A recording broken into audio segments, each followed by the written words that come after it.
Bien, bonsoir à toutes, bonsoir à tous. Je suis Gilles Garel, je coordonne avec Pascal Hortel ce séminaire Aventure des inventions qui bat son plein depuis la rentrée dernière.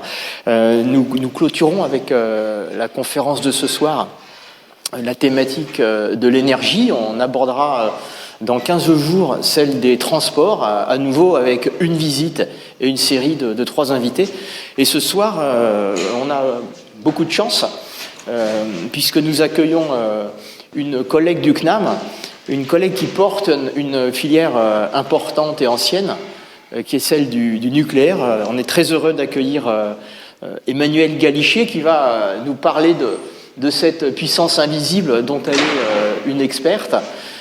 Emmanuelle porte aussi, j'allais dire, les couleurs du nucléaire, en tout cas la thématique dans ses nombreuses interventions qui t'ont amené à être médiatiquement de plus en plus présente. Ce faisant, tu remplis la mission de la diffusion de la culture scientifique et technique qui est chère à l'établissement, et l'amphi de ce soir est également un témoignage de cet exercice.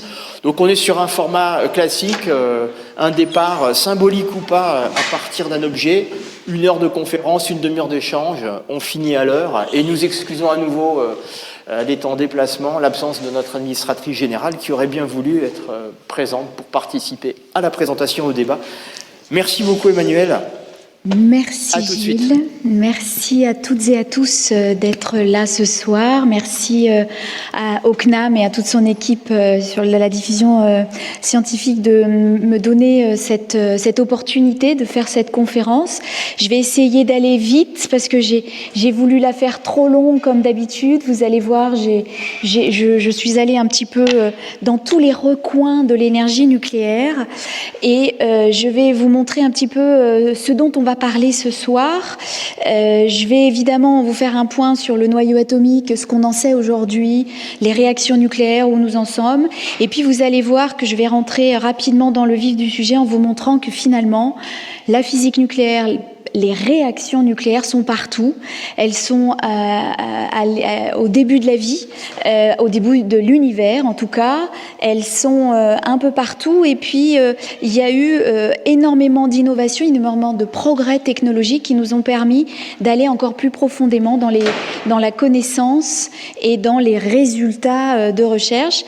Alors, j'ai voulu montrer toute la puissance de la recherche et de la connaissance, plus que l'énergie nucléaire en tant que telle, mais bien sûr au niveau des questions, vous pourrez me poser toutes les questions que vous voulez savoir sur le parc nucléaire, la renaissance de l'industrie nucléaire, etc. Je serai à votre disposition, mais là ce soir j'ai voulu axer un petit peu différemment. Donc je vais vous montrer la nucléosynthèse toujours très rapidement, évidemment, on rentre pas dans les détails d'experts, mais en tout cas ensuite je vais vous montrer comment les accélérateurs nous ont permis, les chercheurs, d'aller encore plus loin dans la connaissance. Donc je vais vous montrer 2 gros accélérateurs que vous connaissez peut-être déjà tous, au moins le CERN, peut-être moins le GANIL, qui est l'accélérateur d'ion lourd en Normandie, à Caen, et qui regorge de résultats, vous allez le voir, sur les noyaux. Le CERN est plutôt sur les particules élémentaires. Je vais vous faire on va repartir du début. Et puis ensuite, on va voir les applications, parce que évidemment, les applications sont énormes, elles sont partout. Je vais vous montrer la physique fondamentale, quand même, les applications, dans le sens que la physique fondamentale est aussi finalement une application de cette réaction nucléaire incroyable. L'énergie nucléaire pour l'industrie, pour l'électricité, on verra qu'il y a la chaleur également. Et puis les autres applications, je voulais vous faire des petits points, on va essayer d'aller assez vite, mais sur la surveillance de l'environnement, la médecine nucléaire, parce que c'est extrêmement important aujourd'hui, il y a des résultats absolument fantastiques dans ce domaine.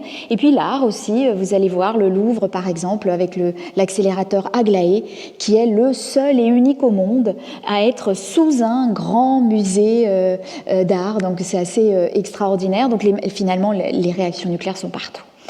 Je finirai par un peu de politique, parce que j'aime bien la politique, mais reliée à la science, vous verrez. Et puis je conclurai si j'ai le temps. Voilà, donc j'ai choisi dans ce cycle de prendre cet objet qui est au Musée des Arts et Métiers, qui est la chambre d'accélération du premier cyclotron qui a été installé en France et qui a été installé au Collège de France en 1937 par l'équipe de Frédéric Joliot et al. C'est pour dire toute son équipe. L'invention est américaine, c'était Laurence, vous allez le voir, je vais vous la montrer rapidement, et puis ces dimensions, vous les voyez ici, c'était assez petit. Aujourd'hui, évidemment, le CERN, vous allez voir, nous avons bien augmenté, au moins, en tout cas, la taille de ces accélérateurs. Alors, les connaissances de tout ce qui était nucléaire à l'aube des accélérateurs, eh bien, ça a été un processus qui a commencé à la fin du 19e siècle, donc tout le 20e siècle est un siècle absolument incroyable, fantastique pour l'ensemble des progrès scientifiques dans la connaissance de l'atome et du noyau. Et donc aujourd'hui, nous avons à peu près une bonne connaissance de l'atome et du noyau, avec donc évidemment, comme vous avez sûrement dû l'apprendre à l'école ou pas, parce qu'aujourd'hui on l'apprend plus aussi bien que ça à l'école, mais en tout cas, je pense qu'à peu près tous et toutes dans cette salle savaient que eh bien, l'atome aujourd'hui, c'est un noyau de matière nucléaire, donc des protons et des neutrons entourés d'électrons qui gravitent autour de ce noyau. Tout est décrit par la mécanique quantique, évidemment, avec des dimensions qui sont absolument minuscules, évidemment, et dont il faut des instruments adaptés, des unités adaptées, de manière à pouvoir l'étudier, le noyau. Donc nous, on va se focaliser sur ce noyau.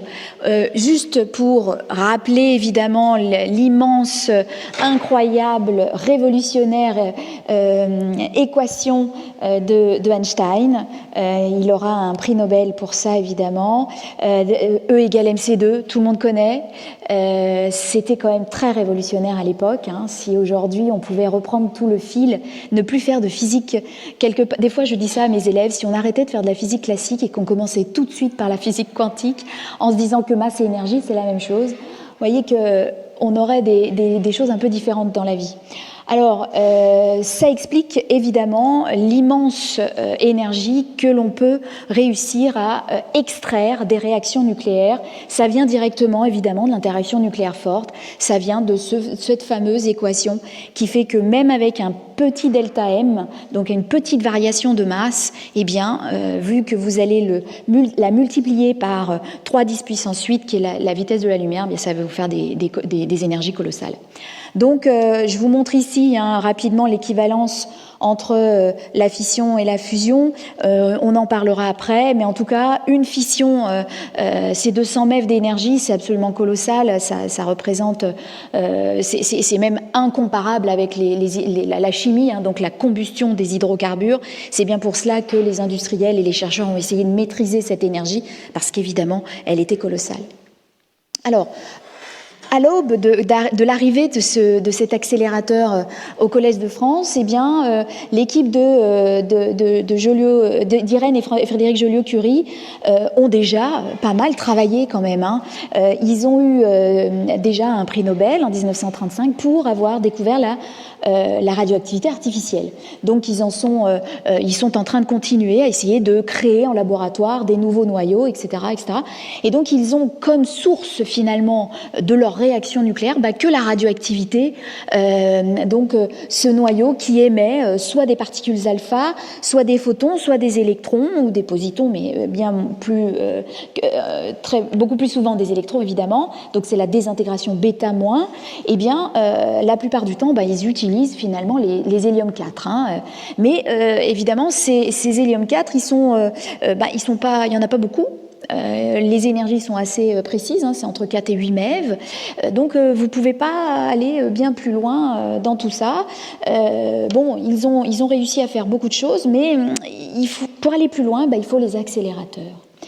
Et tout ce qui va être entre 1935 et aujourd'hui, aujourd'hui, c'est cela, le noyau que l'on étudie dans les laboratoires à travers la planète.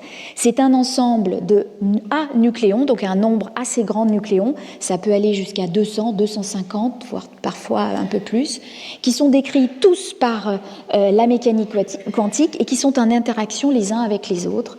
Et donc c'est un problème absolument gigantesque, aussi bien au niveau mathématique d'ailleurs, que le problème à n-corps. Ceux qui font des mathématiques, ceux et celles qui font des maths connaissent un petit peu. Le problème à n-corps est un problème encore actuel.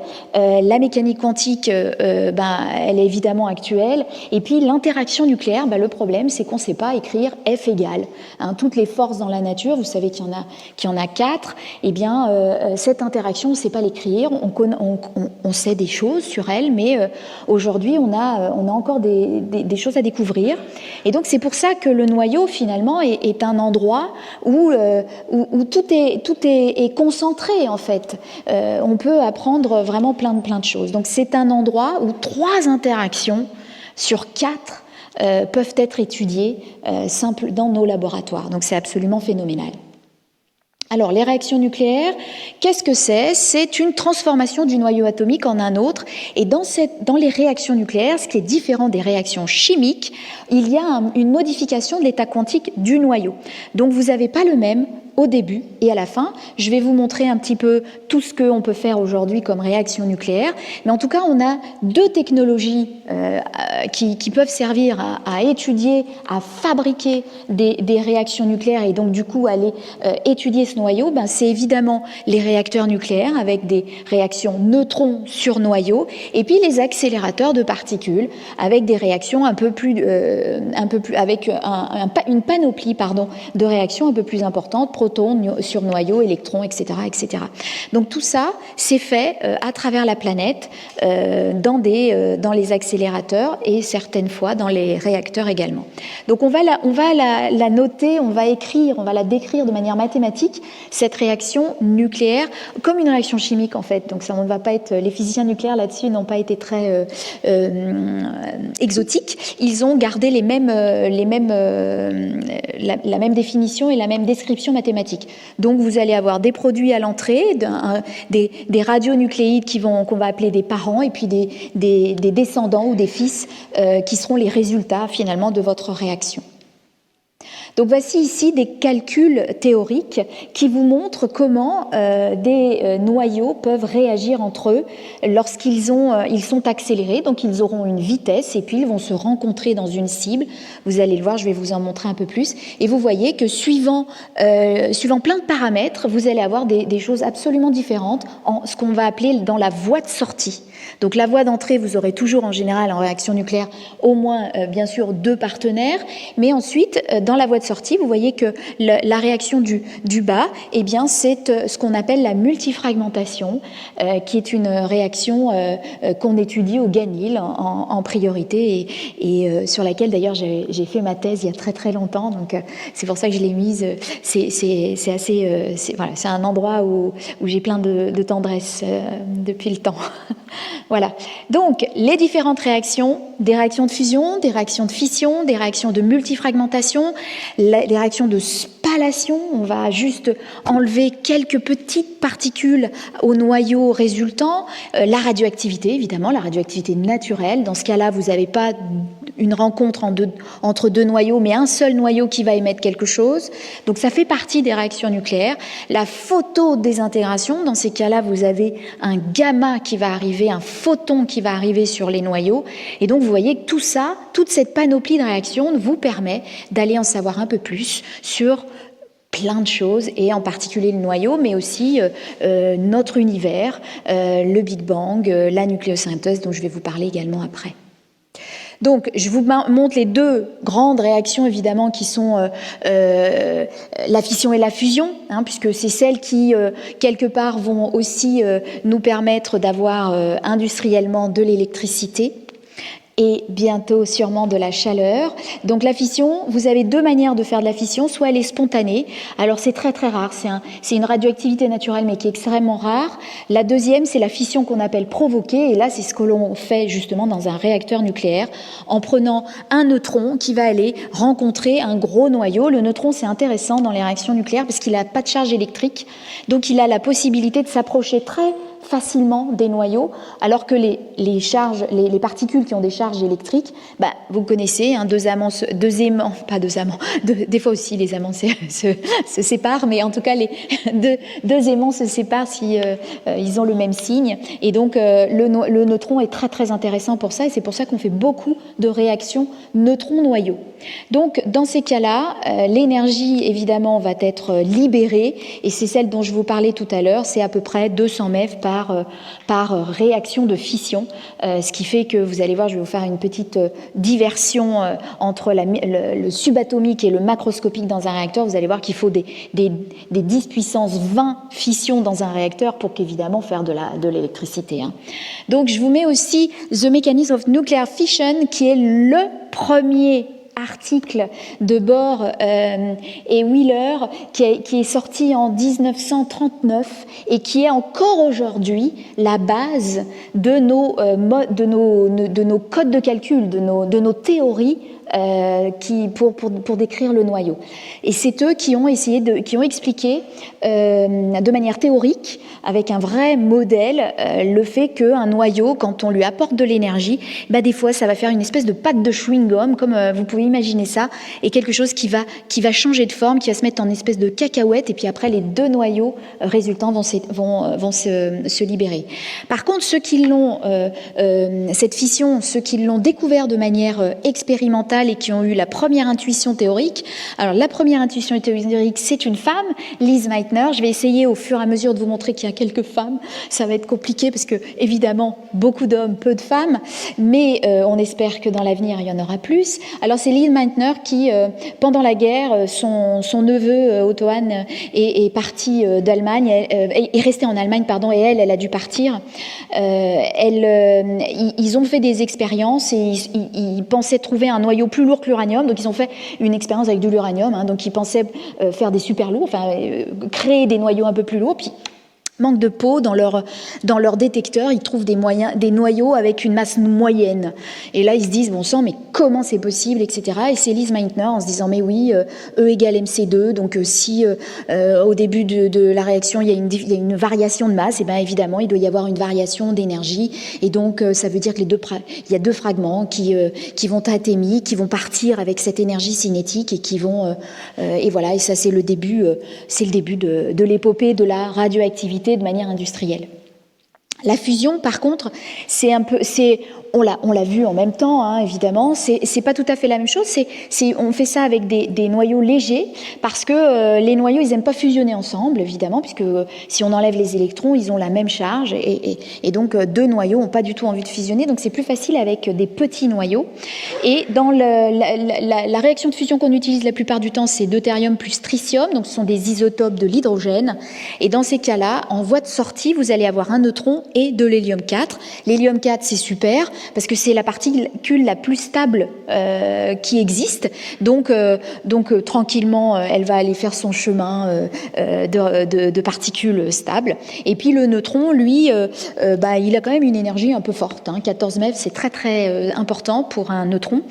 Donc quand on va vouloir industrialiser cette fusion, ce que je vais vous montrer avec ITER, ça va être une problématique assez forte. Ce neutron de 14 MeV, il va falloir s'en préoccuper, puis surtout s'en protéger. Donc la réaction de fusion, c'est celle qui est dans le Soleil, qui est à l'origine évidemment du Big Bang, de l'univers, etc., etc. Donc elle est extrêmement importante et il est justement important aussi de pouvoir la comprendre et de pouvoir la maîtriser. Donc c'est ce que l'on fait dans un établissement, une grande infrastructure de recherche qui s'appelle ITER, à côté de Marseille, dont je vais vous parler un peu plus tard. L'autre utilisation de la fusion et également de la fission, c'est évidemment les armes, avec, comme vous le savez, aujourd'hui la base de notre dissuasion nucléaire qui est basée sur les armes et la propulsion nucléaire. Je vous en parlerai encore un petit peu.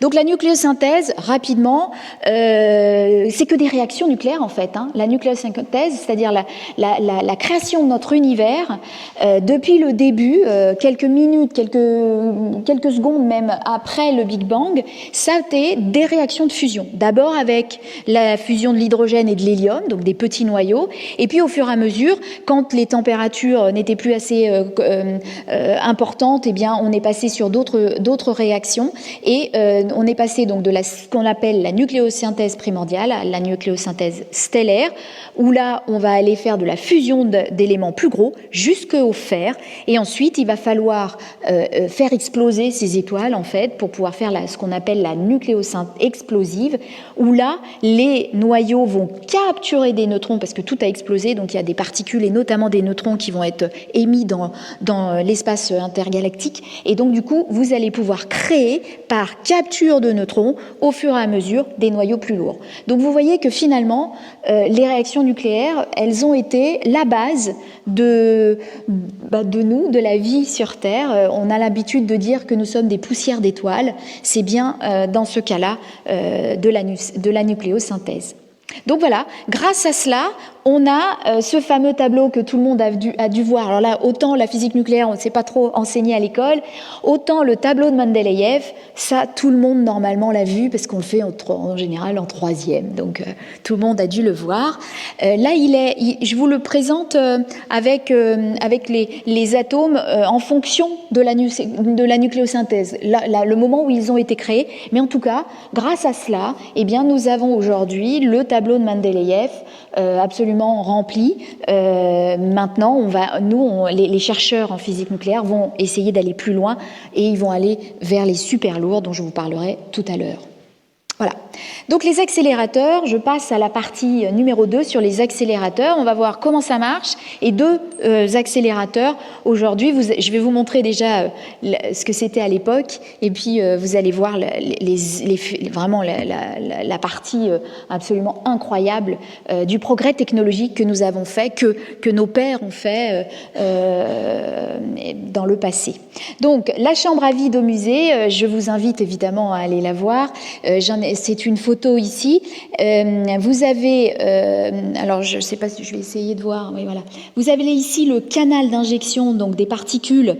Donc c'est une chambre à vide, évidemment. Il y a du vide, c'est pour éviter des réactions nucléaires impropres, je veux dire, puisque là on est en train de vouloir accélérer des particules. Donc là vous allez avoir le canal d'injection. Les particules vont arriver ici. Ici vous avez ce qu'on appelle un espace entre les deux dés, on appelle disease en anglais, sont deux disques en cuivre qui sont séparés par un espace où règne un champ électrique qui va permettre d'accélérer, et tout ça dans un énorme champ magnétique pour pouvoir courber les particules, la trajectoire des particules, de manière à ce qu'à chaque fois qu'elles repassent, je vais vous montrer ici, juste après, comment ça marche. Quelques photos d'époque, parce que j'ai trouvé ça assez intéressant. Vous avez ici le dessin. Aujourd'hui on fait du jumeau numérique, on a des outils CATIA, de la simulation 3D, même parfois 4D pour faire des réacteurs nucléaires. À l'époque, vous voyez, c'était du papier. Ce sont les plans originaux de la chambre qui est arrivée depuis les États-Unis. Enfin, en tout cas, le plan est arrivé, puis après les Français, avec l'aide d'un ingénieur américain, l'ont construite à l'école, au Collège de France, pardon. Et ils avaient d'ailleurs à l'époque il y avait aussi tous les mécaniciens, les électriciens, il y avait vraiment tous ces techniciens qui permettaient de pouvoir reconstruire cela. Voilà une photo de la chambre à l'école, au Collège de France, pardon. Je ne sais pas pourquoi je voulais leur dire l'école normale, c'est le Collège de France. Ici, vous voyez l'aimant, 25 tonnes quand même, il faisait. Et vous voyez ici la chambre. Et puis, même dans la culture populaire, cette chambre existait. Je vous montre ici Black et Mortimer, où ils vont justement dans les sous-sols du Collège de France. Voilà. Donc, un petit peu de physique, c'est le seul endroit où je vais faire un petit peu de physique. Ça, c'est en terminale, il faut être en spécialité physique pour faire ça, mais c'était juste pour vous montrer qu'en fait, grâce à un champ électrique ici, de cette direction-là, et un champ magnétique perpendiculaire à la chambre, là je vous ai montré la chambre avec les deux dés, eh bien vous avez la possibilité, si vous injectez au point O d'une particule, vous l'accélérez, elle est déviée grâce au champ magnétique, elle est à nouveau accélérée, déviée, blablabla. Et donc à chaque fois qu'elle va être accélérée, eh bien elle va être déviée, elle va augmenter son rayon de courbure qui est ici la définition mathématique, et à la fin elle va arriver sur le dernier rayon de courbure, et puis hop, on va la faire sortir de la chambre à vide pour aller sur une cible. Donc si vous regardez les films d'époque, vous voyez les Joliot-Curie carrément devant avec leur cible, et ils mettent leur cible pour aller par exemple irradier leur cible pour après faire des manips. Donc voilà un petit peu comment ça marche. Donc ça, c'était un accélérateur finalement circulaire. Mais en fait, la première fois qu'on a voulu faire une réaction, il y a deux fois réaction, pardon, une première réaction nucléaire artificielle, c'est Rutherford, le père des accélérateurs. C'est Rutherford. Il a fait grâce à une source radioactive. C'est ce que je vous disais tout à l'heure. Avant, les accélérateurs, on faisait avec les sources radioactives. Il a réussi à faire du fluor 18 et ensuite il s'est désintégré par une émission proton. Et à un moment donné, Rutherford, dans les années 30, il a dit bon là maintenant ça suffit, il faut qu'on passe à une vitesse au-dessus. Et donc il va aller faire un discours à la Royal Society, et il va leur dire maintenant il faut qu'on fabrique des accélérateurs. Donc ça, c'est vraiment l'idée, finalement, elle vient de lui. Et les premiers, ça va être des accélérateurs linéaires et non pas circulaires. C'est ce qu'on appelle les accélérateurs électrostatiques. Donc là, la première réaction nucléaire artificielle à l'aide d'un réacteur, c'est 1931, et c'est protons sur lithium qui vont faire 2 hélium-4.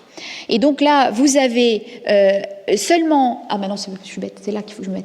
Vous avez un champ électrique dans une cavité à vide, les protons entrent ici, ils sont accélérés et ils vont directement sur la cible. Donc ça, c'était la chose la plus facile à faire. Après, quand ils ont voulu, les chercheurs ont voulu commencer à augmenter l'énergie des particules projectiles, parce que là, vous voyez, c'est 280 keV, c'est pas grand-chose. Ils ont voulu aller beaucoup plus loin. Vous savez qu'aujourd'hui, au niveau du CERN, on est autour des TeV, voilà, donc vous voyez, keV, TeV, bon bref, je vous montrerai après. Donc il fallait faire des accélérateurs super longs, et puis après il y a eu plein de problèmes technologiques qui ont fait que le linéaire, c'était pas si simple que ça.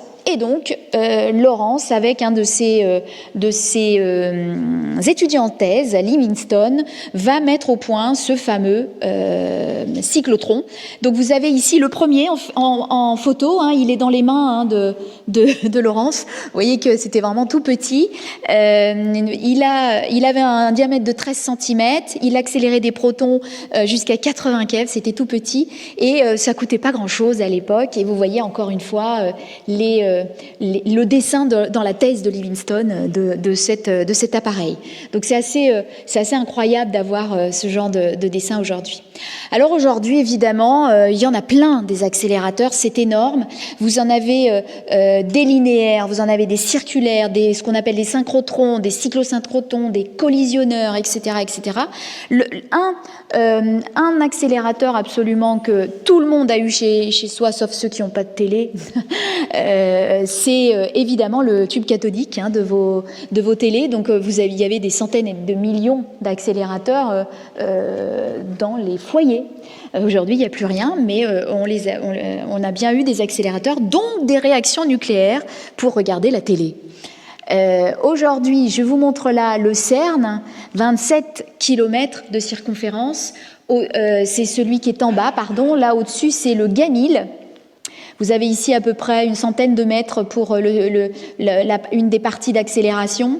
Le CERN avec un diamètre de à peu près 4,3 km. Et vous voyez ici, c'est sous la Terre, évidemment, le CERN, c'est entre la France et la Suisse. Il y a des visites, vous pouvez aller visiter, je vous invite si vous êtes intéressé, c'est absolument immense, c'est grandiose. Ici, vous voyez une partie de la cavité accélératrice.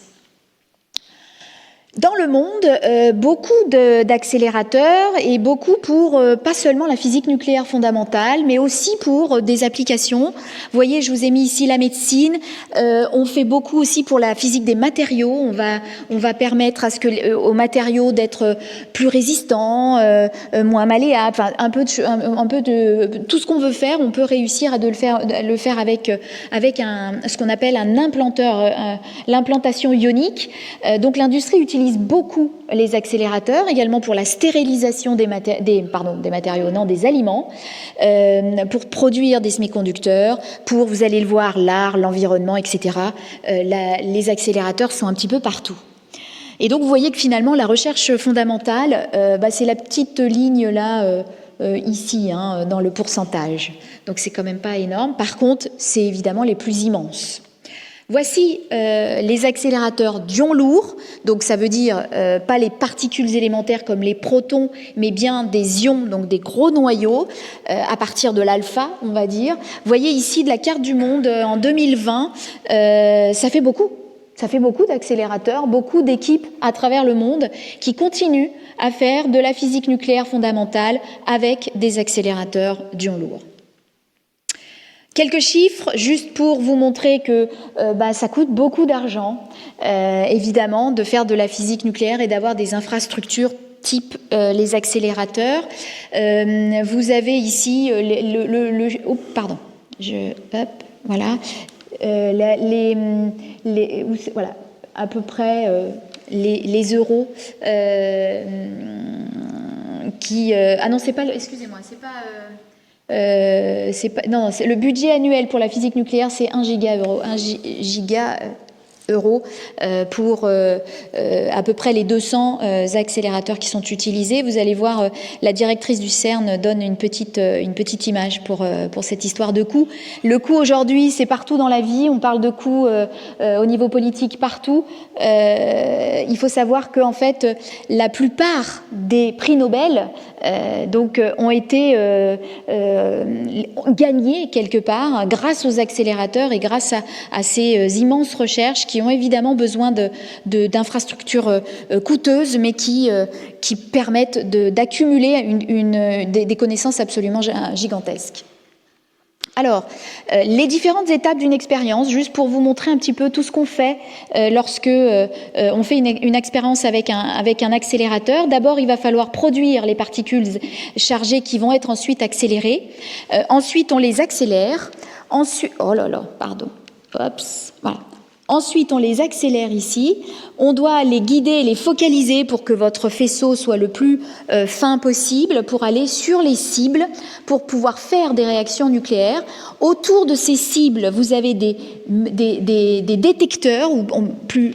En général, maintenant, on dit des multidétecteurs, sont des immenses instruments de mesure qui vont paver l'ensemble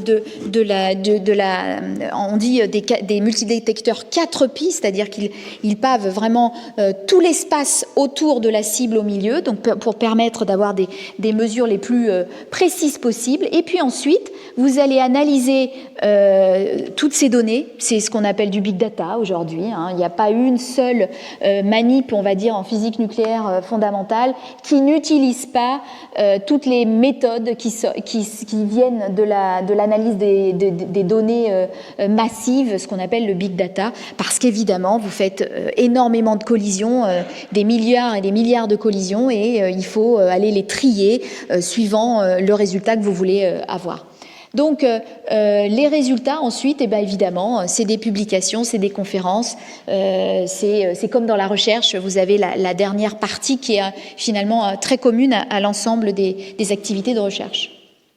Non, je me suis encore trompée. Voilà. Donc, les applications, recherche, industrie, médecine, patrimoine, environnement. Je vais vous en montrer quelques-unes.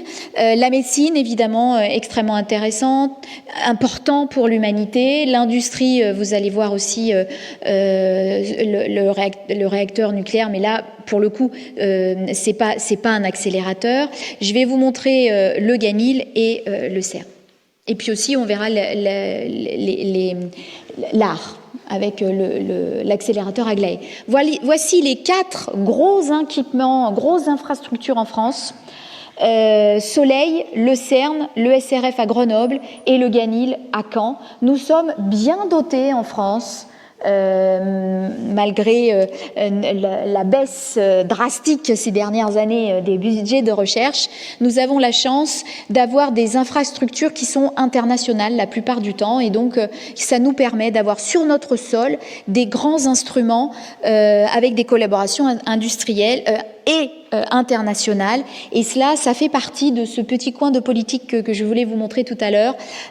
Ça fait partie de ce qu'on appelle la diplomatie scientifique. Donc là, la France, on a bien joué depuis, je dirais, 50 ou 60 ans. Donc vous voyez les petites bulles. Évidemment, la partie Île-de-France a beaucoup d'infrastructures. Donc là, c'est vraiment les petites infrastructures plutôt, il y en a évidemment un peu partout à travers la France. Alors, le CERN, je ne vais pas rentrer énormément dans les détails du CERN, vous pourrez me poser certaines questions. Je ne suis pas une experte de la physique des particules, parce qu'à un moment donné, il a fallu séparer les deux physiques nucléaires qui regardent le noyau de celles des particules qui regardent les particules élémentaires, c'est-à-dire ce que l'on appelle les particules qui sont indivisibles.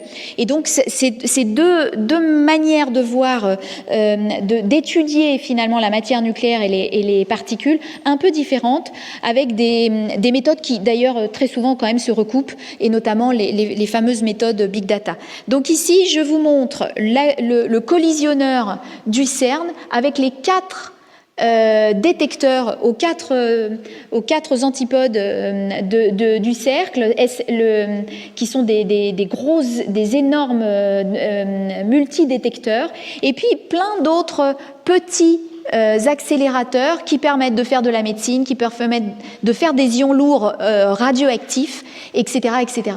Donc là, vous avez toute une panoplie de physique absolument gigantesque sur les établissements du CERN. Juste pour vous montrer, je vous ai mis en évidence, l'énergie des protons aujourd'hui, c'est 6,5 TeV, à comparer au petit accélérateur cyclotron que Laurence avait dans ses mains, qui faisait des petits protons de 280 keV. Donc vous voyez qu'on a vraiment en quelques années, je dirais en un demi-siècle, absolument explosé le progrès technologique pour arriver à ce genre d'équipement. Le nombre de collisions par seconde, vous vous rendez compte, c'est 1 milliard. C'est absolument gigantesque. Ce sont des nombres qui sont dans notre vie quotidienne complètement fous, quoi. Voilà pour le CERN. Quelques chiffres. Le dernier des collisionneurs, c'est le LHC, le Large Hadron Collider, qui a permis de découvrir le fameux boson de Higgs, qui a permis le dernier prix Nobel dont je vais vous parler juste après. Sur le GANIL, le grand accélérateur d'ions lourds, donc là aussi c'est un grand équipement en France. Vous avez énormément de recherches qui sont faites au GANIL. Ça va évidemment de la physique nucléaire fondamentale, mais l'astrophysique nucléaire est aussi étudiée, les matériaux sont étudiés, la nanostructuration, la radiobiologie, les applications industrielles, etc., etc. Grâce à l'ensemble des équipements et les chambres d'expérience, eh bien il y a une possibilité de faire énormément de recherches. Voici les premiers cyclotrons. Donc, ce sont les deux. Oh purée, il y a 2 cyclotrons ici qui sont circulaires, qui sont les premiers cyclotrons du Ganil, avec tous les détecteurs autour qui permettent, suivant les manips que vous faites, soit vous allez détecter des photons qui sortent de la fin de la réaction, soit vous allez détecter des particules, des noyaux, et donc vous aurez besoin de techniques de détection un petit peu différentes. Aujourd'hui, c'est Spiral 2 au Ganil. C'est une nouvelle ligne qui va permettre de faire des ions lourds, mais aussi des neutrons. Donc, on commence à vouloir aller un peu plus loin dans les réactions neutrons sur noyaux, parce qu'on en a besoin aussi bien pour l'industrie, mais aussi pour comprendre un petit peu l'interaction nucléaire. Et donc, vous avez aujourd'hui une nouvelle ligne qui va permettre d'accélérer soit des deutons pour aller produire des neutrons, soit des ions lourds pour aller derrière faire des noyaux notamment radioactifs et permettre de faire des réactions et d'étudier ces réactions. Donc, je passe aux applications. Je vais vous montrer la physique fondamentale, l'énergie nucléaire, pour ceux qui étaient venus parler des réacteurs nucléaires, on va en parler un petit peu ici, la médecine et les arts. Alors, avant tout, je voulais quand même évidemment vous montrer que l'énergie nucléaire est ce qu'on appelle une énergie duale, avec des usages aussi bien civils que militaires. Et ça, il ne faut pas le mettre de côté, ça fait partie de notre histoire, ça fait partie de notre société, et il faut en avoir conscience. Donc, grâce au nucléaire, nous avons le premier usage finalement de l'énergie nucléaire a été la propulsion. C'était le Nautilus en 1952, c'était un sous-marin américain avec une propulsion nucléaire. Et puis ensuite, comme vous le savez, fin de la Deuxième Guerre et les bombes d'Hiroshima et de Nagasaki. Depuis, aussi bien la propulsion que les armes, c'est la base de notre dissuasion nucléaire, en tout cas en France, aux États-Unis et dans je dirais dans les puissances nucléaires internationales.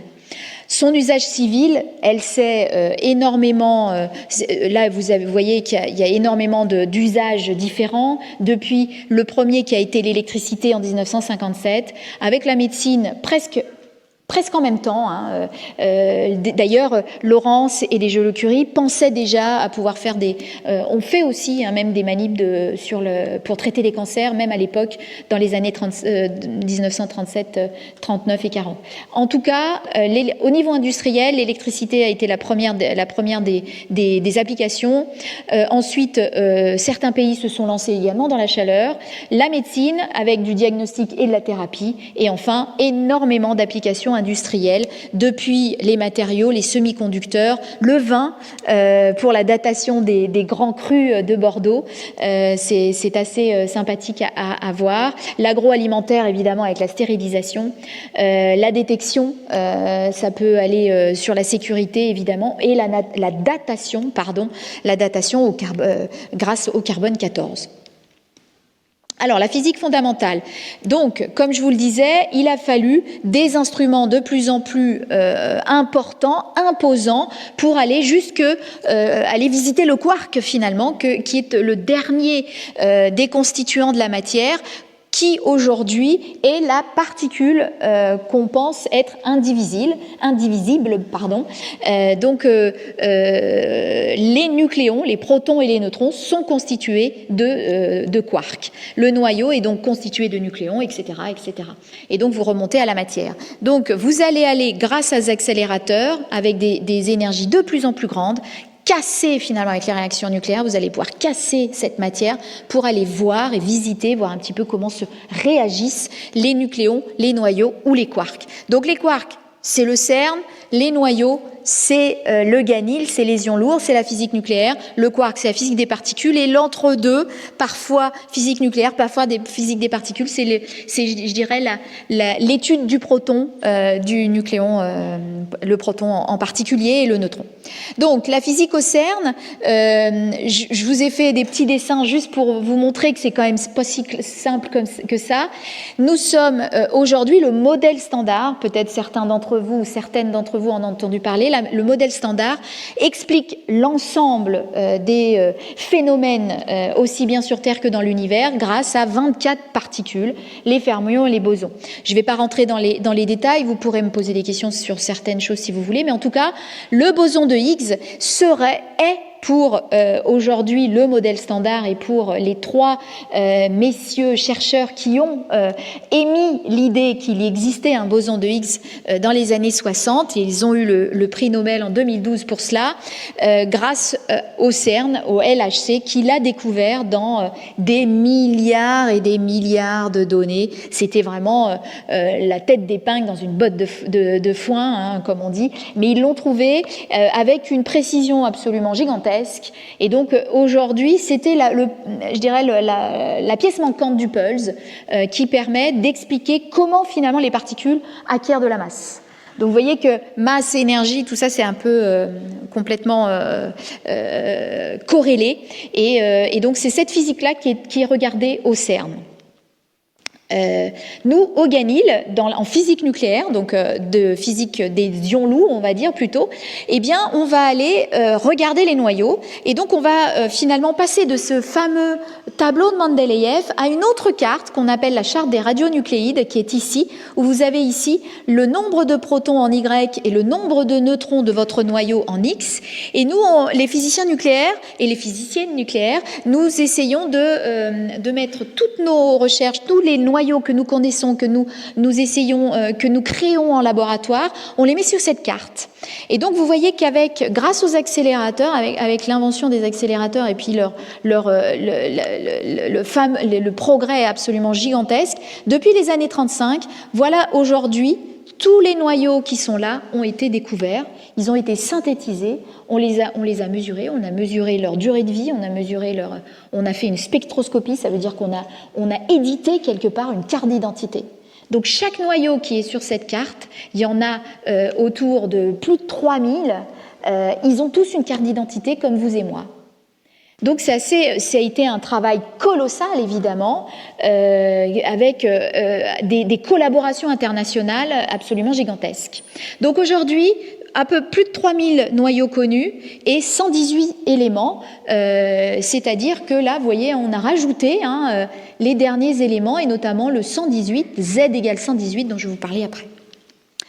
Donc, les thèmes de recherche à Spirale 2, donc ce fameux grand accélérateur, vous les voyez ici rapidement, suivant les zones où vous êtes, suivant donc la proportion entre le nombre de neutrons et le nombre de protons dans votre noyau, vous allez essayer d'étudier des endroits dans la carte des radionucléides un peu différentes. Donc très en haut, là-haut, ça veut dire beaucoup de protons, beaucoup de neutrons, c'est les super lourds.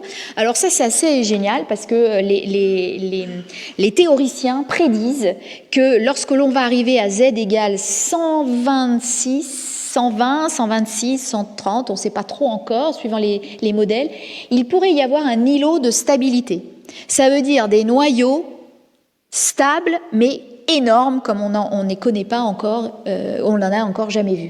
Donc là, il y a une course effrénée à travers la planète entre les Américains, les Russes, les Européens. On essaye de faire un peu de chemin avec eux pour essayer d'aller trouver ces fameux noyaux super lourds. Donc le premier on en a trouvé les 114, 116, 118, c'est le dernier qui a été découvert, mais on espère aller plus loin. Mais bon, vous comprenez bien que, comme je vous l'ai dit au début, les noyaux ils aiment pas fusionner ensemble, donc quand ils se rencontrent, ils se cassent en plein de petits morceaux, et donc il y en a peu finalement qui vont résister au fait de rester tous ensemble. Mais on espère bien réussir à... Voilà. Ensuite, quand vous êtes plus bas, vous avez ce qu'on appelle des recherches sur les noyaux à halo. Je vais vous montrer un petit peu ce que c'est. Ça aussi, c'est assez incroyable. Et plein de petites... des noyaux assez incroyables, comme je vous le disais, qui sont ici représentés. Des noyaux à halo, c'est le lithium 11 qui a été découvert dans les années 85. Incroyable. Un cœur très dense. Et puis deux particules qui sont deux neutrons qui sont très très très loin du cœur et qui ont du coup qui permettent au lithium d'avoir une extension spatiale aussi grande que le plomb. Donc ça, c'est absolument incroyable. Ça donne des petites idées sur l'interaction nucléaire qui ont pensé qu'elle était à très courte portée. Vous voyez que là, il y a des choses qui se passent, même à longue portée. Les neutrons savent qu'ils appartiennent au lithium-11. Au cœur, donc ça c'est incroyable. Les noyaux super déformés, alors là vous pouvez avoir, si vous leur apportez de l'énergie à ces noyaux, ils peuvent prendre plein de formes différentes, barbe à papa, ballon de rugby, etc., complètement des disques, plutôt allongés, donc des coexistences de formes absolument incroyables que l'on réussit en laboratoire à mesurer grâce notamment aux photons qu'ils vont émettre et qui évidemment quand les photons sont émis depuis une sphère, ils sont absolument différents de photons qui sont émis de noyaux en forme de ballon de rugby. Des nouvelles radioactivités aussi, vous avez sûrement entendu dans votre vie qu'il n'y a que 4 radioactivités, alpha, bêta, gamma, fission. Ben non, il y en a plein d'autres qui ont été découvertes, des radioactivités de protons, des radioactivités ions plus lourds comme le carbone, etc. On n'arrête pas de découvrir des nouvelles choses. Dernièrement, la 2022, donc c'est quand même très nouveau, des chercheurs ont trouvé, en faisant des réactions nucléaires évidemment, des états de 4 neutrons ensemble. Alors ça aussi, c'est absolument incompréhensible avec les modèles d'aujourd'hui. Donc vous voyez, à chaque fois que vous faites une réaction nucléaire, que vous trouvez un nouveau résultat, ça permet de donner des petites impulsions aux modèles théoriques qui se disent, tiens, donc ces théoriciens se disent, ben voilà, mon modèle jusqu'à présent, il marchait bien. Là, bing, ils m'ont trouvé un nouveau résultat et je ne sais pas l'expliquer. Et donc, ils recommencent à travailler. Donc, vous voyez que c'est un va-et-vient incessant, finalement, entre l'expérience et la théorie. Le dernier, c'est que je vais vous montrer juste après, c'est justement le fameux super lourd oganessian qui a été découvert dans les années 2016, si je ne m'abuse. C'est bon, ça doit être bon. Donc le noyau à halo, ça c'est quelque chose dont je vous ai parlé juste avant. C'est aujourd'hui pas expliqué par aucun modèle nucléaire. Les éléments super lourds, donc c'est une belle réaction nucléaire cette fois-ci. On a pris du calcium-48 avec du californium-249. La cible était en californium, donc vous imaginez, il faut quand même la faire. Hein. Grâce à toute une série de réactions et de séparations entre les produits, ce qu'on appelle les produits finaux, qui est ici le résidu, donc l'oganescent, qui est ici, ils ont réussi à le mettre en évidence. Et ensuite ce noyau s'est désintégré par émission alpha vers des noyaux plus petits. Mais ça, vous voyez, c'est vraiment très récent. Donc 118, 126, il y a encore un peu de marge. Le tétraneutron, vous pouvez le voir dans Nature, c'est assez incroyable aussi. Ce n'est pas expliqué par, et ça a été fait au Japon, à Riken, qui est un gros accélérateur d'ions lourds. Ce n'est pas encore expliqué par la théorie, c'est assez nouveau en plus. Hein, donc il y avait certaines théories qui le prédisaient, mais bon, elles sont pas. Bon, il y a encore du travail là-dedans. Voilà, je vais passer à l'énergie nucléaire industrielle. Est-ce que, oulala. Je me dépêche, mais ça vous connaissez plus ou moins, je vais essayer d'aller très vite. Nous avons en France choisi de faire des réacteurs nucléaires pour produire de l'électricité. Nous avons un parc aujourd'hui de 56 réacteurs qui est dans la deuxième partie ici, ce qu'on appelle les réacteurs de génération 2. Les réacteurs de génération 3, c'est ce qu'on appelle les EPR et les EPR2, donc toujours des réacteurs à eau pressurisée. Et puis ensuite, vous avez tout ce qui est la partie des réacteurs du futur, dont peut-être vous avez entendu parler, qui sont souvent portés aujourd'hui en France et à travers le monde d'ailleurs par des start-up, donc un écosystème économique complètement différent de ce que l'on a l'habitude d'avoir avec l'énergie nucléaire ou avec des entreprises, des grandes entreprises nationales. analysés. Donc ça, on pourra en parler dans les questions si vous le voulez.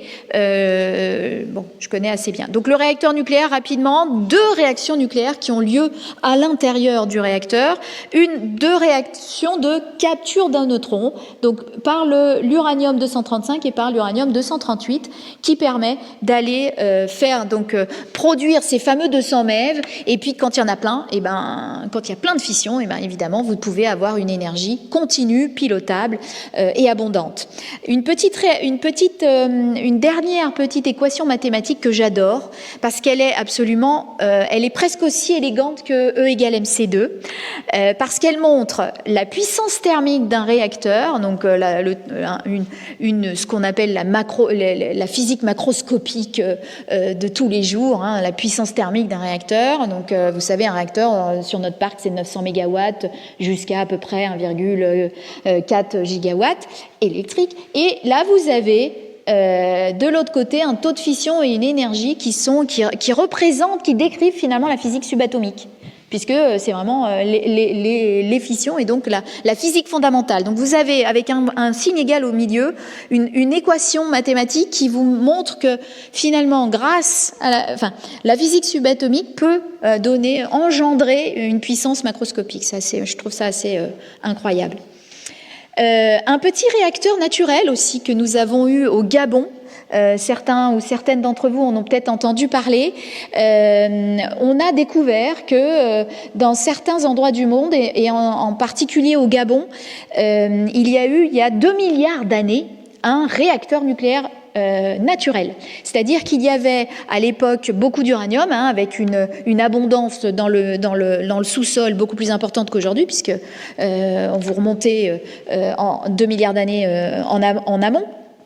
Et il y a dû y avoir beaucoup d'eau, des conditions finalement qui ont pu permettre au réacteur de s'amorcer, c'est-à-dire la réaction en chaîne de s'amorcer, c'est-à-dire il faut de l'eau, des neutrons et l'uranium 235. Donc à ce moment-là, il y a eu des fissions et donc de l'énergie. Donc ça a beaucoup chauffé dans les bon, c'était 2 milliards d'années, donc il n'y avait pas de problème, il n'y avait pas d'hommes, hein, évidemment. Mais en tout cas, il y a eu donc plein d'énergie émise et donc des produits de fission aussi créés qui sont restés là et qui sont toujours là d'ailleurs au Gabon.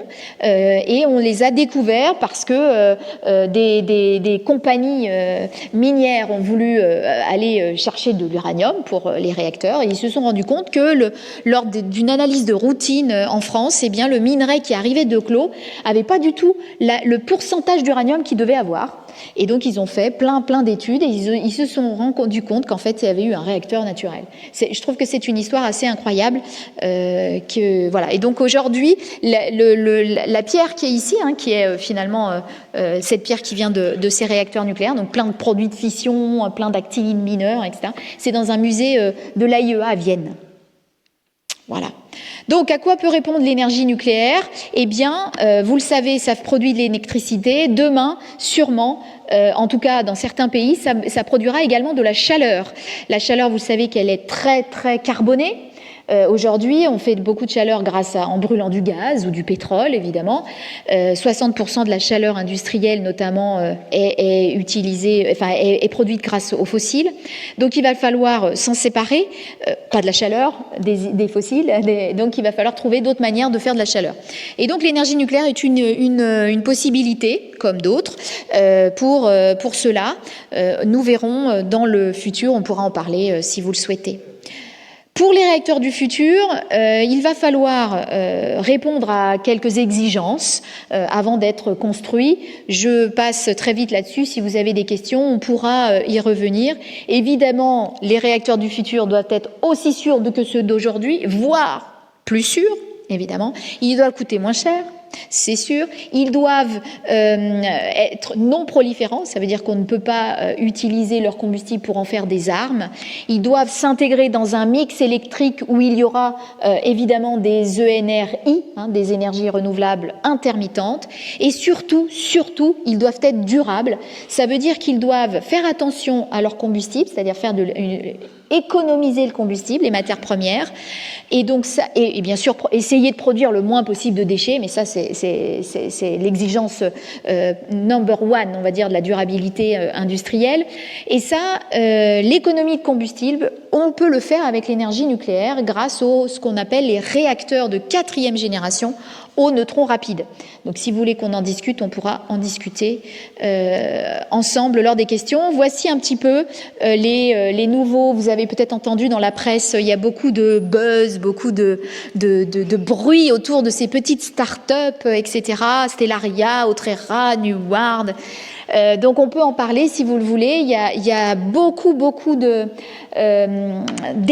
d'émulsions scientifiques et techniques, on va dire. C'est très fort en ce moment sur le plan international et le plan national. On espère que, évidemment, toutes les startups n'arriveront pas au bout, mais en tout cas, ça donne de la vitalité. Ça a revitalisé finalement l'énergie nucléaire et surtout l'industrie nucléaire qui, depuis quelques années quand même, était un petit peu tranquille. Voilà, la fusion, je vais aller rapidement, simplement pour vous dire que c'est dans très longtemps. Je ne pense pas qu'avant 2100, nous puissions réussir à faire quelque chose, bien qu'il y ait des startups qui le disent, mais quand même, c'est compliqué. C'est compliqué, mais par contre, c'est assez intéressant parce que c'est 4 fois plus d'énergie que la fission. Donc, c'est normal qu'on y mette beaucoup d'argent et beaucoup d'investissements humains pour réussir à maîtriser la fusion, mais aujourd'hui, on ne sait pas faire. On sait faire en laboratoire, mais de manière industrielle, on ne sait pas faire. Donc là, c'est un dessin pour vous montrer comment, finalement, on fera la même chose. Ça sera aussi une cocotte minute. On va, de la même façon que les réacteurs d'aujourd'hui, c'est pour chauffer de l'eau. On ne change pas pour faire de l'électricité, mais le chauffage, au lieu que ce soit la fission, c'est de la fusion. Donc je passe là-dessus. Et je vais rapidement, alors la surveillance environnementale, je la laisse tomber. La médecine, ce sont des accélérateurs, en général soit d'électrons, soit de protons. Et aujourd'hui, il y a beaucoup de recherches avec des ions lourds pour aller traiter des cancers qui, ici, je vous le montre, lorsqu'ils interagissent, vous voyez, des particules chargées vont interagir dans la matière, eh bien, ils vont aller déposer beaucoup d'énergie dans un point très bien identifié qui permet de tuer les tumeurs. Ça, c'est assez génial. Aujourd'hui, on utilise plutôt des protons, mais demain, grâce à toutes ces recherches qui sont faites autour des accélérateurs de physique fondamentale, il y a énormément de recherches pour la médecine et utiliser notamment des carbones ou des ions un peu plus au-delà, en tout cas, du proton et de l'alpha. La datation, c'est aussi une réaction nucléaire qui se passe dans la haute atmosphère. Il y a du carbone 14 qui est créé grâce au flux cosmique. Ce carbone 14, il va s'associer à l'oxygène aussi bien que comme le carbone 12, sauf que quand même, il y a un atome de carbone 14 pour 1000 milliards de carbone 12.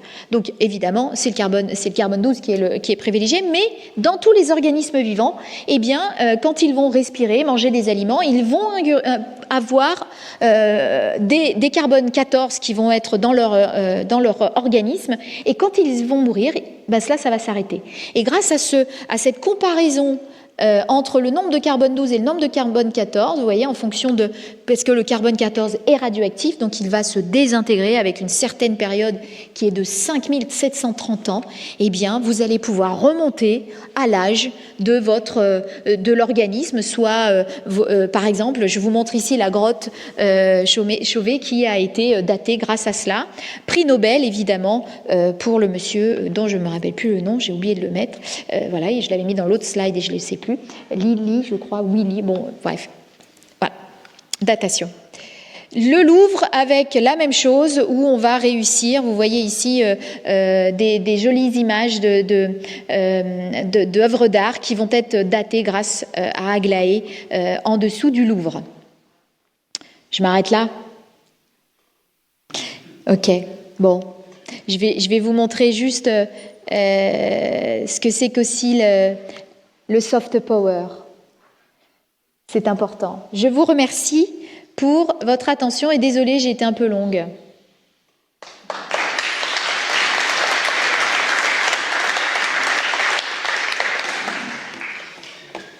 Oui, je suis très intéressé par votre explication. lu dans le diapo, je crois qu'en région parisienne, il y avait un labo à Ado-Orsay.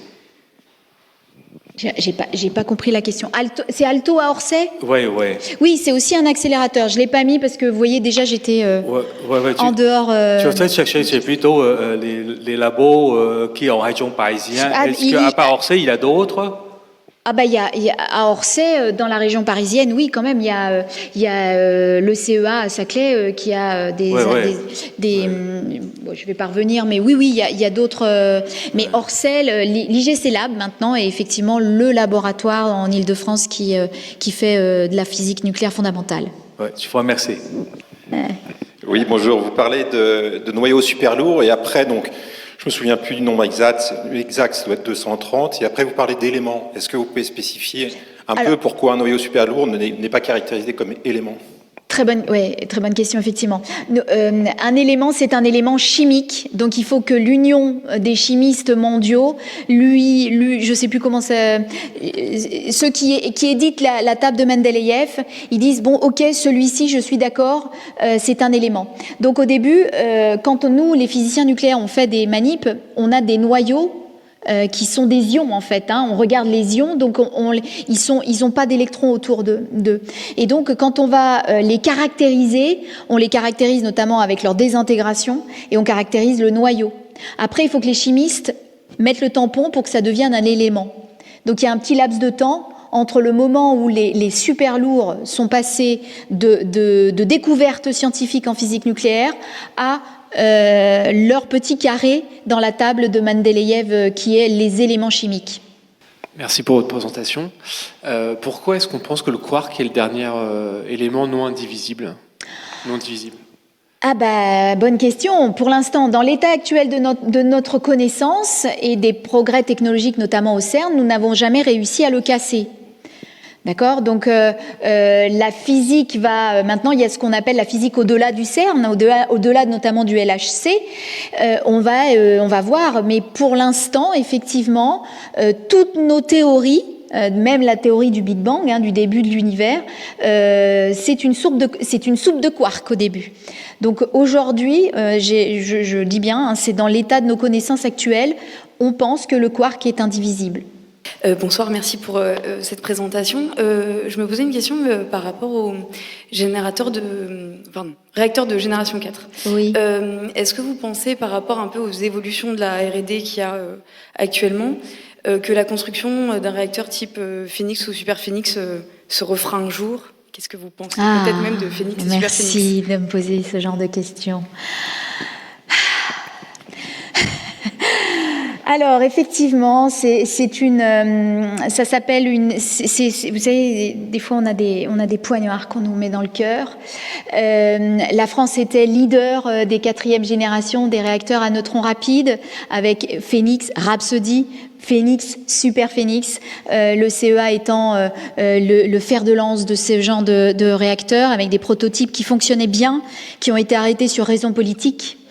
Il faut le dire, c'est pour ça que la politique est importante. Je vais remettre mon slide. Non, je rigole.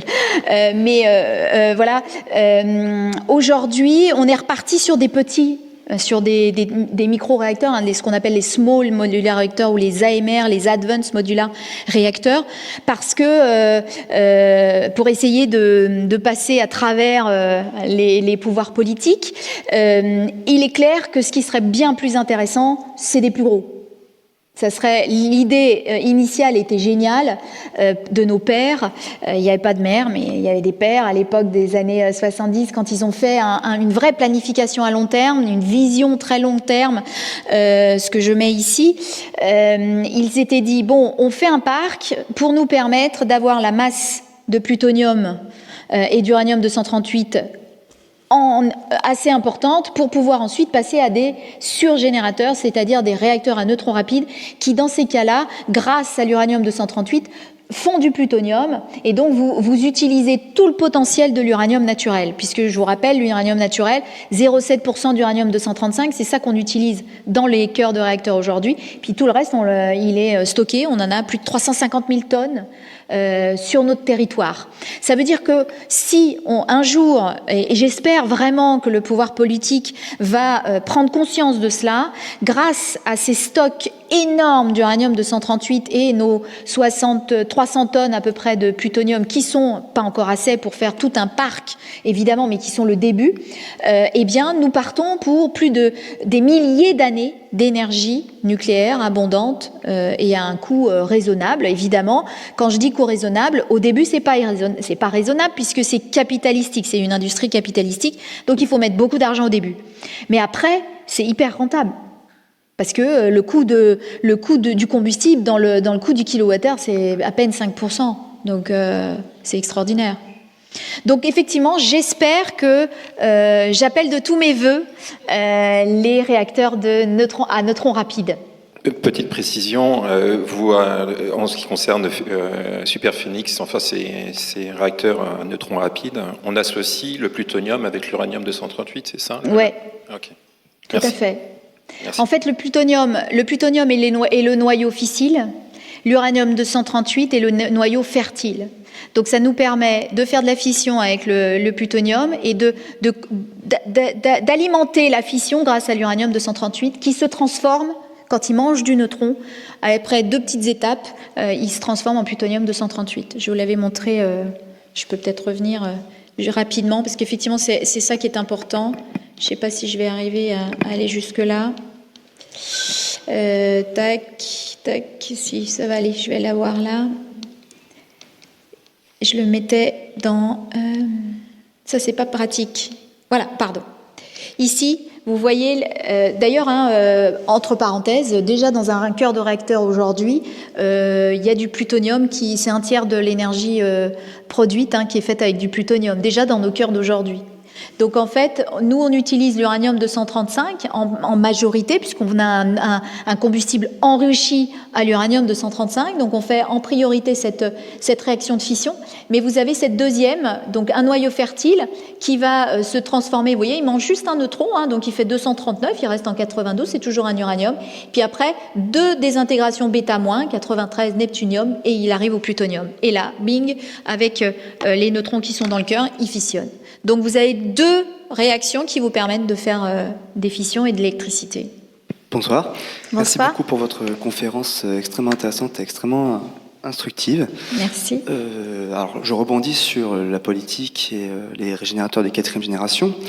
Lorsque l'on voit ce que deviennent les EPR, donc ceux de 3e génération, qui pataugent un petit peu actuellement, effectivement, les pouvoirs publics sont un petit peu frileux et je pense que ça, conjugué au coût de nouveaux réacteurs, a peut-être justifié aussi l'utilisation des tout petits réacteurs et c'est ce qu'a confirmé, je crois, l'Académie des sciences dans un petit article qu'ils avaient fait, que j'ai lu, qui justifiait qu'effectivement, c'était pour ces raisons-là qu'on privilégiait les petits réacteurs, tout petits.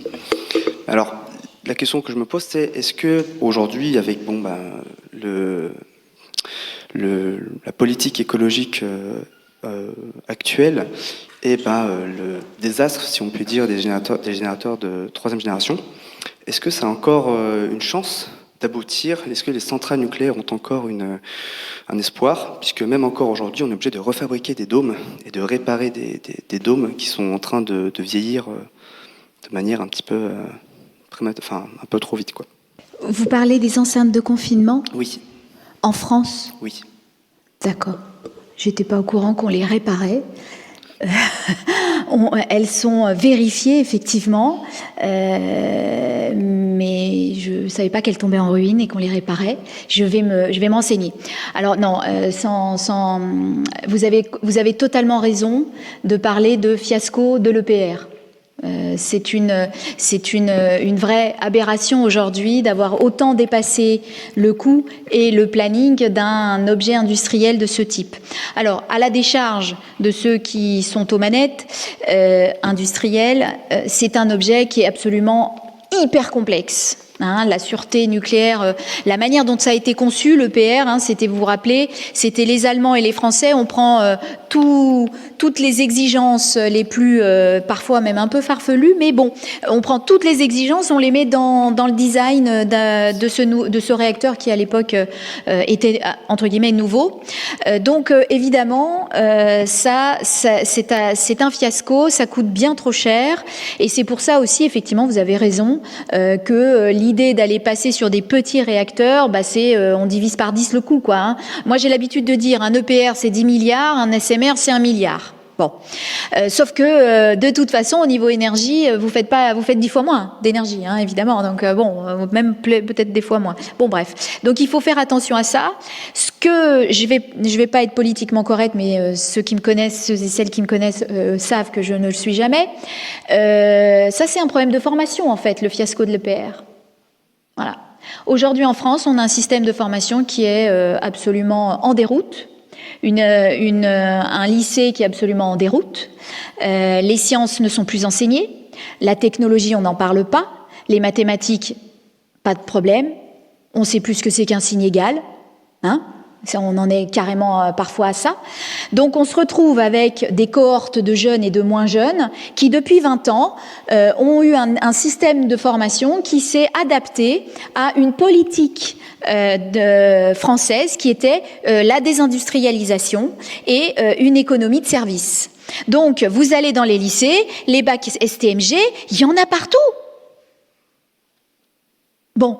Et donc, faisons du service, faisons du marketing, faisons du commerce. Mais après, ne demandez pas d'aller construire correctement, dans les temps voulus et les coûts impartis, un EPR.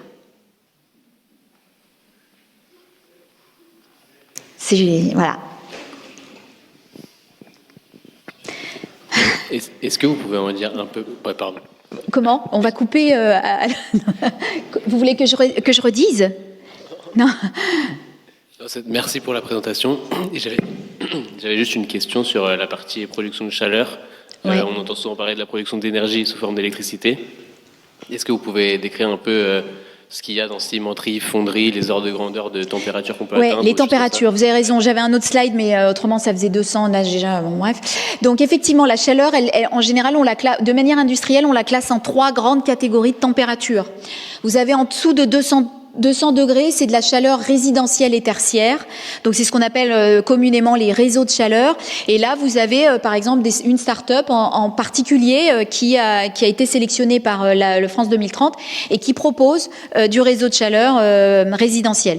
Donc, ça, c'est en dessous de 200. Après, entre 200 et 500, 600, vous êtes sur de la chaleur moyenne température, et là vous êtes plutôt, je dirais, la papeterie, un petit peu l'agroalimentaire, les choses comme ça. Et puis ensuite vous avez au-delà de 600 degrés, ce qu'on appelle la chaleur industrielle haute température, et là c'est la scierie, la cimenterie, l'hydrogène aussi. Attention, l'hydrogène, le fameux, l'étoile filante de l'hydrogène. Bonjour.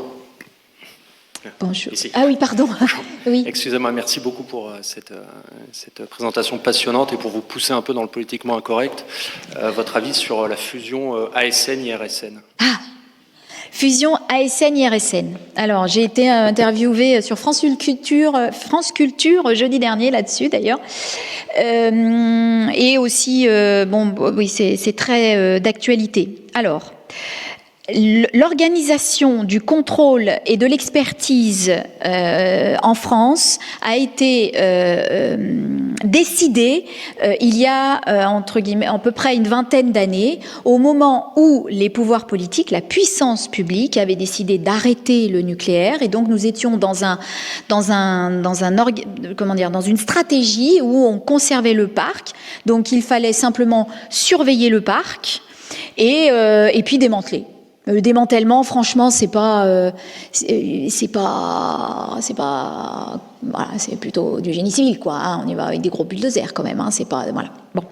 Bon, dans le démantèlement, je suis un peu méchante là, parce qu'il y a quand même des énormes, la cartographie radioactive des salles, etc. C'est extrêmement important. Il y a plein de choses à faire. En tout cas, l'ASN avait, je dirais, un rôle finalement de suivi d'un parc en décroissance. Aujourd'hui, si effectivement la puissance publique fait ce qu'elle dit, c'est ce qu'on dit, on verra bien, eh bien, vous vous retrouvez avec le parc à maintenir et à aller au-delà de ce qu'on pensait, la date à laquelle il pouvait aller, c'est-à-dire 60 ans, voire peut-être 80 ans de durée de vie. Donc des études à faire, des expertises nouvelles à faire, des champs d'investigation de recherche absolument gigantesques, les EPR2 à suivre, parce qu'il ne faut pas que ça refasse le EPR quand même, le EPR2. Hein, on n'est pas très loin encore. Enfin, je veux dire, bon, vous pourrez, si vous voulez, on parlera de l'EPR2 après, mais donc 6 EPR2 quand même, donc des territoires Normandie, Gravelines et Bugey sur lesquels il va falloir que l'ASN soit là et bien là, avec son expertise, et puis les fameuses start-up et cette espèce de renouveau absolument gigantesque de la recherche, je dirais, parce que ces start-up, la plupart, aussi bien les sels fondus dont on parle beaucoup aussi, sels fondus, neutrons rapides, alors sels fondus encore plus, mais vous êtes bien sur des réacteurs encore un peu papier quand même aujourd'hui.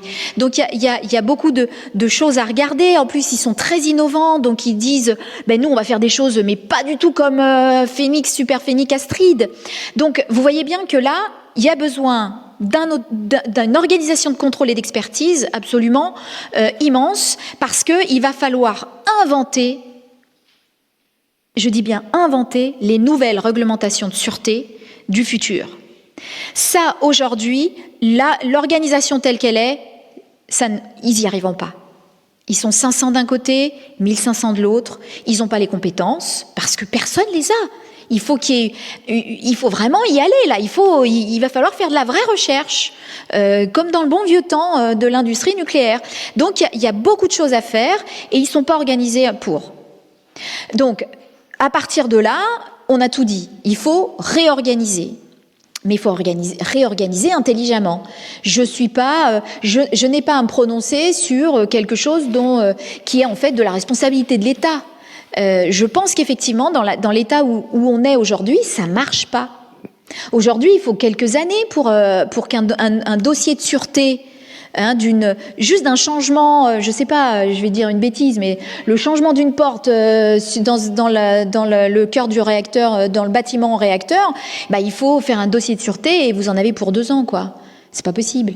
Je veux dire, les startups, elles vont pas. Je connais un petit peu le monde des startups. Ils ont besoin que ça aille vite. Ils ont besoin de réponses rapides. Ils ont besoin et vite, ça veut pas dire être simple, simplifié à l'outrance. Hein, d'accord, il faut être vite, mais avec une exigence de scientifique très forte. Voilà. Bonsoir, merci beaucoup pour votre présentation qui était très intéressante.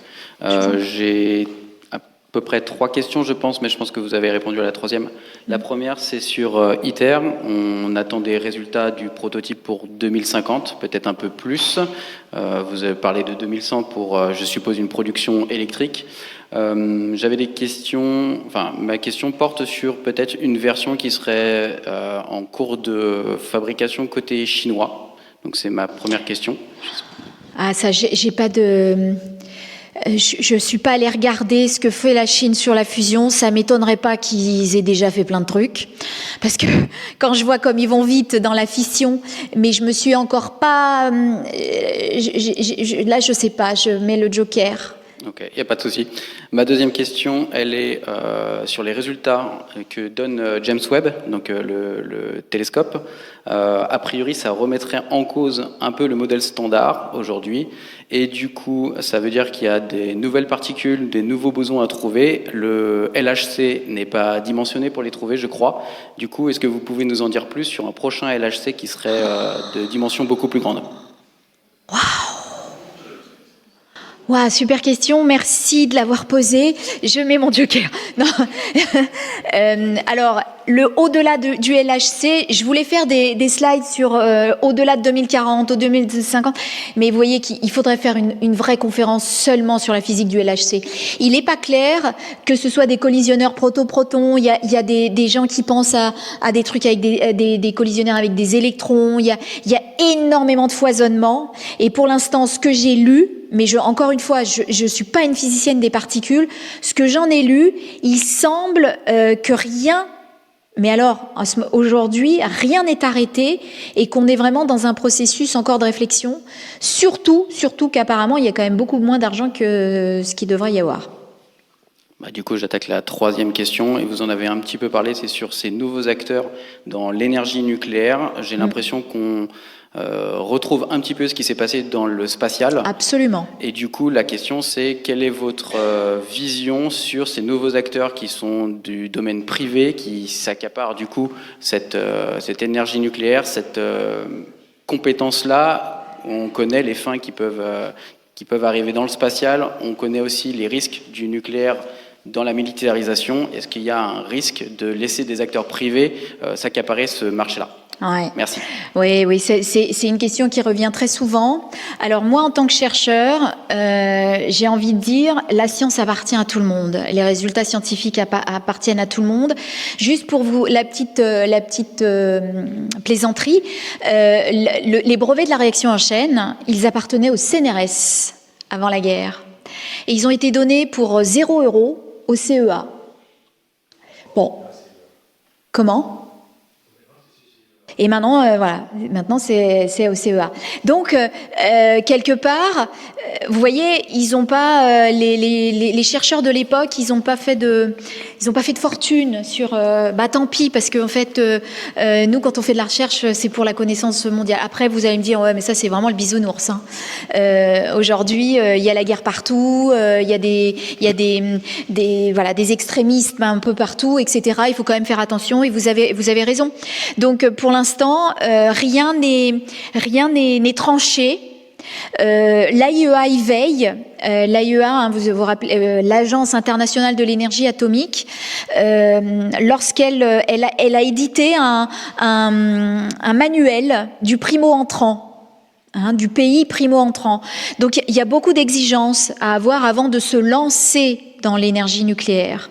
Est-ce que ça, mais ça c'est pour des pays, vous avez raison, pour des firmes. Est-ce que c'est la même chose ? Pour l'instant, on est en train d'y réfléchir. C'est vraiment très nouveau. C'est un peu comme l'IA. Sur l'intelligence artificielle, on a les mêmes débats, hein, finalement. Hein. Est-ce qu'on légifère ? Est-ce qu'on laisse aller ? Est-ce qu'on repart en derrière ? Est-ce qu'on dit non, ça n'a pas le droit, hein ? Et sur l'énergie nucléaire, je dirais, sur ce nouveau paradigme, il faut laisser le temps, un petit peu au temps. Finalement, je vais vous dire, il est beaucoup plus simple pour des gens qui ont envie de faire des mauvaises choses, on va dire, d'aller chercher des armes conventionnelles, une petite bactérie sympathique, et ils tueront beaucoup plus de monde que aller s'embêter à aller chercher dans une enceinte de confinement avec 3 barrières, des procédures pour rentrer, pour aller chercher le combustible. Il faut plonger dans une piscine, etc. Bon, enfin bref. Et puis le combustible est dans un assemblage en zircaloï avec une gaine de combustible. Il faut tirer les crayons. Il faut aller faire comme ça pour enlever. Voilà. Vous voyez ? J'ai pas l'impression que, franchement, ce soit si facile que ça. Et d'ailleurs, hein, depuis le début de l'énergie nucléaire, il n'y a pas énormément de marché noir de l'uranium ou des armes nucléaires. Par contre, le marché noir des petits obus ou des armes simples, hein, même des couteaux, ça tourne dans nos collèges et dans le lycée. Donc, vous voyez,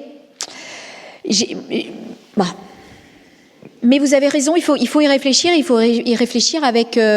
Ça fait partie de mon slide sur la diplomatie nucléaire scientifique. Les scientifiques, un de mes messages, c'était les scientifiques ne doivent pas être au pouvoir. Ce ne sont pas des politiques, mais par contre, ils doivent être partout pour aider, éclairer les politiques qui ne savent pas.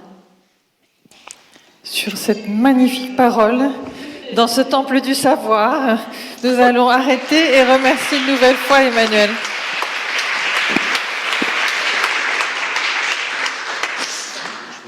Vas-y, je t'en prie. Vas-y. Merci à Emmanuel Galichet pour la présentation. On reprend le séminaire avec une thématique sur les transports le 11 avril. Et on a le plaisir de vous annoncer que les séances qui ont été filmées, enregistrées, sont en ligne. On va communiquer sur le site qui permet d'y accéder. Vous pourrez revoir ou découvrir les séances auxquelles vous n'avez pas participé. Celle de ce soir en particulier sera intégralement à revoir. Elle a été filmée. Merci à toutes et à la prochaine fois. Merci à tous.